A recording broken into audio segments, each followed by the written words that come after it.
Sveiki, aš esu Virginijus Diržauskas, Nortvei medicinos centrų akušeris ginekologas. Žadu trumpai papasakoti apie tai, kaip reikėtų elgtis po operacijos. Po operacijos jūs galite jausti skausmą, todėl skausmui nereikia leisti išsiplėsti ir naudoti paskirtus vaistus. Po operacijos gydytojas nurodys, kaip anksti jums reikia atsikelti ir kada jūs galite aktyviau judėti.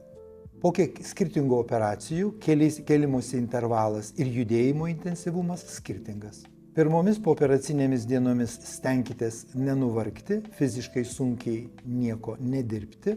Po skirtingų operacijų gydytojas nurodys, kada jūs galite maudytis, kada jūs galite praustis duše.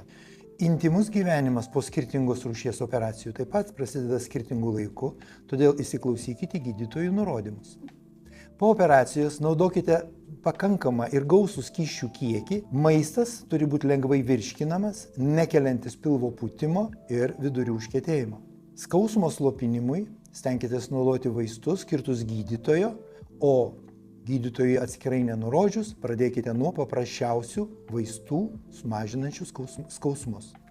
Į gydytoją ar medicinos įstaigą būtinai kreipkitės tuomet, jeigu pakyla temperatūra virš 37 ir 8 dalių, jeigu atsiranda bei nepraeina skausmas, jeigu pradedate po operacijos netikėtai kraujuoti, jei gydytojas nebuvo nurodęs, kad taip gali būti. Daugiau informacijos apie pooperacinio laikotarpio ypatumus ir elgseną rasite atmintinėje, kurią jūs gavote. Jeigu po operacijos kyla klausimų, iškyla neaiškumai dėl savo sveikatos, dėl elgsenos, skambinkite telefonu, kuris nurodytas. Ačiū, kad mus renkatės. Tikimės, kad jūsų pooperacinis periodas, šis laikotarpis bus lengvas, ramus ir saugus.